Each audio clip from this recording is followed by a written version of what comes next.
Déclaration de soutien aux réformes du président Patrice Talon et à la candidature de Romuald Wardani.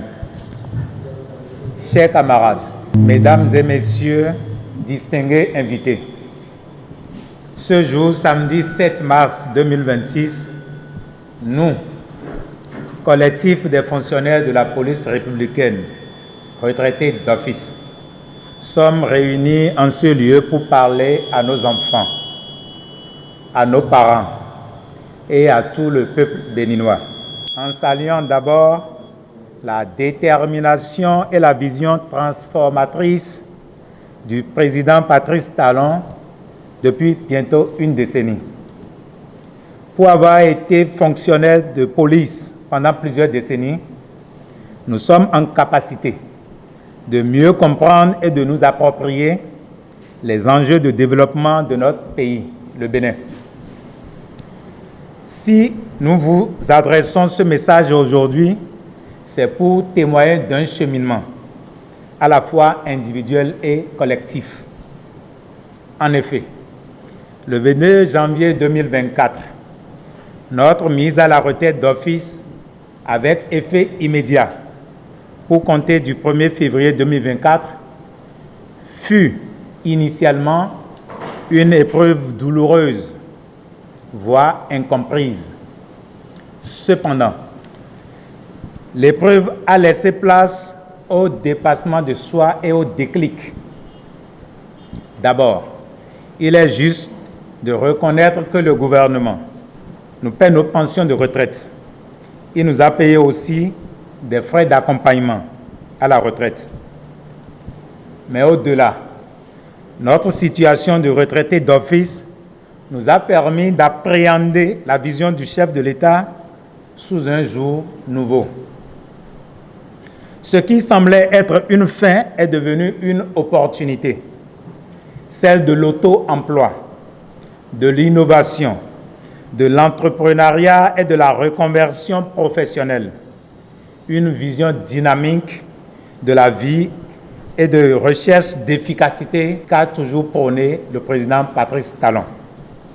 Nous avons compris que cette mesure, bien que surprenante et exigeante, visait à injecter une dynamique de performance et à libérer des potentialités.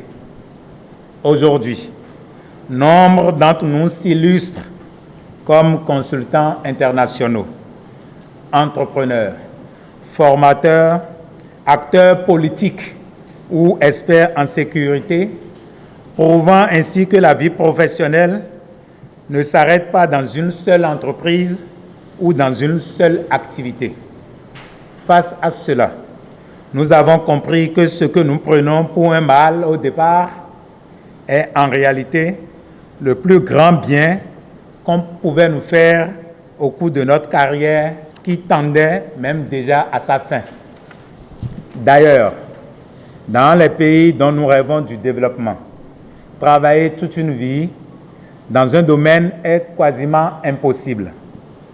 La reconversion professionnelle est aussi nécessaire, voire indispensable dans la vie des hommes.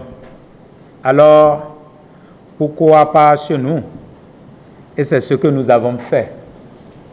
Une fois libérés, dans un esprit de responsabilité et de cohésion, nous avons choisi de dépasser la douleur et de nous tourner vers l'avenir, en nous ralliant à cette vision noble de reconstruction et de rayonnement de notre pays insufflée par le président Patrice Talon et en soutenant fortement ses actions. Aujourd'hui, exception faite aux enfants nés après 2016, aucun Béninois de bonne foi ne peut dire sans gêne de conscience que notre pays n'est pas désormais sur orbite. Le visage du Bénin a changé. De la modernisation des infrastructures, je veux citer les réseaux routiers, les marchés internationaux, la cité ministérielle, les réformes structurelles, à l'assainissement profond des secteurs de la santé, de l'éducation et de la justice. La transformation est irréversible. Les infrastructures de qualité Leurs réalisations qui allient célérité et finesse sont une illustration de ce changement de physionomie. La lutte contre la corruption et l'impunité n'est plus un rêve. Elle est réelle et plus aucun criminel n'est au-dessus des juridictions de ce pays. Le secteur public est plus performant, même si certaines brebis galeuses, nostalgiques de notre passé honteux, pour emprunter les mots du chef de l'État, sont encore dans l'ombre. La crainte de la chose publique est une réalité sous nos cieux. L'accueil et le suivi dans tous les services se sont nettement améliorés. Une prise de conscience progressive du Béninois a joué sa partition pour le développement du pays en payant ses redevances vis-à-vis du fisc dont dépend essentiellement notre économie. Les activités touristiques sont des choses qu'on ne croyait pas pouvoir vivre comme nous les vivons à présent. En tant qu'experts de la sécurité, nous saluons particulièrement l'avènement de la police républicaine qui, sous l'impulsion de nos différents responsables, a restauré l'image de la force publique par la lutte contre la corruption et la culture du professionnalisme. Cette force participe désormais à l'essor du pays non seulement en augmentant ses performances pour garantir la sécurité afin de favoriser les activités socio-économiques, mais aussi en appuyant les structures de l'État à lutter contre la fraude et tout acte pouvant entraver le développement de ce pays. Une lutte implacable contre les faux médicaments dès 2017 a permis de redynamiser le secteur de la pharmacie. Une lutte sans relâche a été menée contre les fraudes fiscales qui ensevelissaient l'économie du pays en enrichissant de façon illicite des individus au détriment de la nation. La lutte contre les trafics de stupéfiants a permis d'effacer le nom de notre pays comme plaque tournante de la drogue. Les sensibilisations et opérations de contrôle ont permis la mise à jour de plusieurs moyens roulants non enregistrés, ce qui est bénéfique non seulement pour la sécurité, mais aussi et surtout pour l'économie. La libre circulation des personnes et des biens est bel et bien une réalité au Bénin, qui se consolide au jour le jour, mieux que dans toute la sous-région ouest africaine. Les recrutements massifs d'agents de police ont permis d'étoffer les effectifs, améliorant ainsi la couverture du territoire. L'acquisition de moyens roulants, la construction de nouvelles unités, l'équipement des unités et la formation spécialisée des personnels ont amélioré l'opérationnalisation de la police républicaine. Nous pouvons dire aujourd'hui, avec fierté et reconnaissance au régime du président Patrice Talon, que la police a plus de moyens aujourd'hui et projette une image nettement meilleure que toutes celles que nous avons connues durant toute notre carrière. Certes, ce n'est pas suffisant au regard des exigences du chef de l'État, mais on voit une dynamique qui est impulsée et si elle perdure, elle portera ses fruits pour un pays rayonnant, le rêve de tout citoyen. C'est pourquoi nous affirmons notre soutien indéfectible à la candidature de Romuald Wardani, le seul que nous voyons capable de poursuivre cette dynamique et faire progresser davantage notre pays.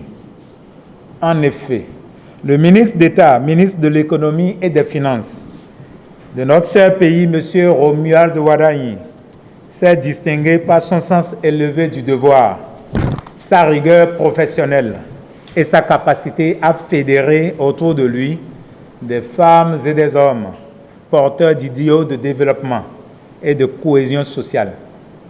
Son expérience, son expertise et son engagement constant aux côtés du président de la République en font un candidat crédible, sérieux et légitime, un dauphin mérité tout court.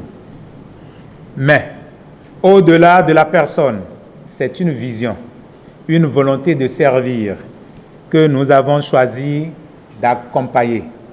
Tout citoyen épris de patriotisme ne peut rester indifférent à une telle dynamique. Ayant transformé notre amertume initiale en une adhésion totale à votre vision, nous nous portons volontaires pour accompagner la continuité de cette œuvre de reconstruction nationale. Cette dynamique, seule, selon nous, peut garantir un avenir à la jeunesse béninoise et à nos enfants.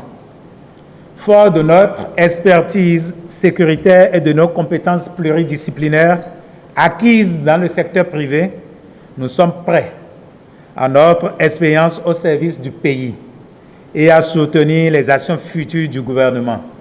Nous souhaitons apporter notre pierre à l'édifice que vous bâtissez pour la jeunesse et les générations à venir.